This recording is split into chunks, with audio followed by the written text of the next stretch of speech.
So I got a question for us today. What do you think about when you think about God? And that's an important question. You know why? Because that question is actually the engine that's driving your life right now. How you answer that question tells you how you view God and how you view others. Think about this.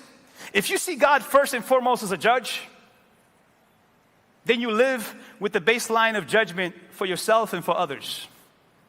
And you'll project that on other people, and you will say, this is who God is. If I don't behave, God's mad at me. How many of us grew up that way? Went to churches where it was all about how God is your judge, not your father who loves you deeply. Yes, he will correct you, he will discipline, because any good father will do that.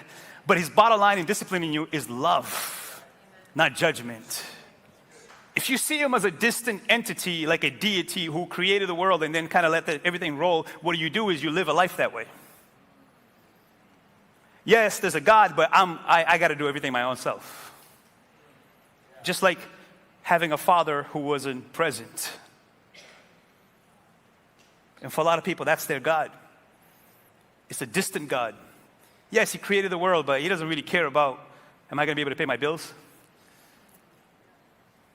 But he calls himself a father, not a distant father. He says, even when your mother and father forsake you, I won't forsake you. If you see him just as a religious figure that calls for your attention on a Sunday morning, then all you're going to see God is a God who lives in a building on a Sunday morning. That question is important. It's shaping you more than you think it is. It's indirectly affecting your decisions and your thought process. And worse, it's shaping you how you treat others. Because notice he says, love your neighbors, you love your. It's so hard to love others when you don't love yourself well. If you don't have the baseline of understanding that, yes, I'm a flawed human being, but I'm loved by God deeply, and he cares about me, and he sent his son for me, and he died for me, and he rose again for me. If I don't have that as a baseline of my life, it's hard for me to give you any love.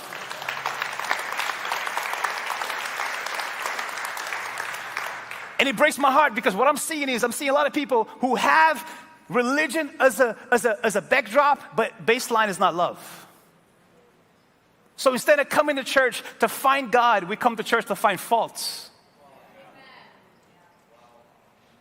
We go to scriptures to prove that we're right, not to look for righteousness. I'm seeing that, man, all over. It breaks my heart. Like, there's more division among children of God than there is in the world. And how is it that the world can look at us and go, oh, I want what you have? How? All in the name of, this is my baseline. It's amazing that you can quote scriptures but don't have the heart of God. Very possible. But my friends, I want to remind you of a simple reality today that the Bible tells you in 1 John chapter 4, verse 8. But anyone who does not love does not know God, for God is